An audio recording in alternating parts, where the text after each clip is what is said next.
Un cœur de porc greffé sur un humain. 5 minutes pour comprendre une prouesse. La prouesse fait les gros titres. Un Américain de 57 ans a été greffé, vendredi, d'un cœur de porc génétiquement modifié.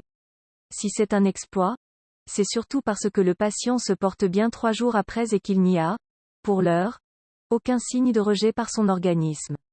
L'opération ouvre potentiellement la porte à de grandes avancées grâce à la xénogreffe.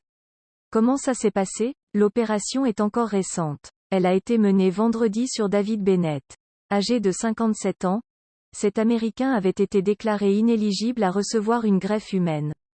C'était soit la mort, soit cette greffe. Je veux vivre. Je sais que c'est assez hasardeux, mais c'était ma dernière option, avait-il dit avant l'intervention, selon des propos rapportés par l'école de médecine de l'Université du Maryland, qui a mené cette incroyable opération. Le patient avait été hospitalisé 6 semaines plus tôt pour une arythmie, une irrégularité du rythme cardiaque, potentiellement mortelle. Il ne vivait depuis que grâce à la mise en place d'une oxygénation extracorporelle. Comment l'opération a-t-elle été rendue possible? Le porc, donneur, n'est pas un banal porc. Il s'agit d'un animal génétiquement modifié à ses fins. 10 modifications génétiques uniques effectuées chez le porc donneur, résume l'école de médecine de l'Université du Maryland.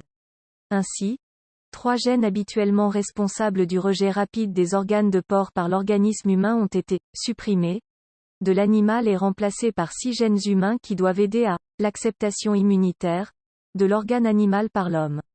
Pourquoi c'est une prouesse? La xénogreffe, la greffe de l'organe d'une espèce sur une autre espèce, n'a effectivement rien de nouveau.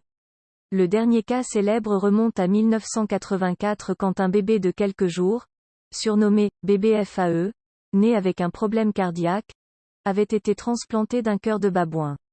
Il s'agissait déjà d'un exploit.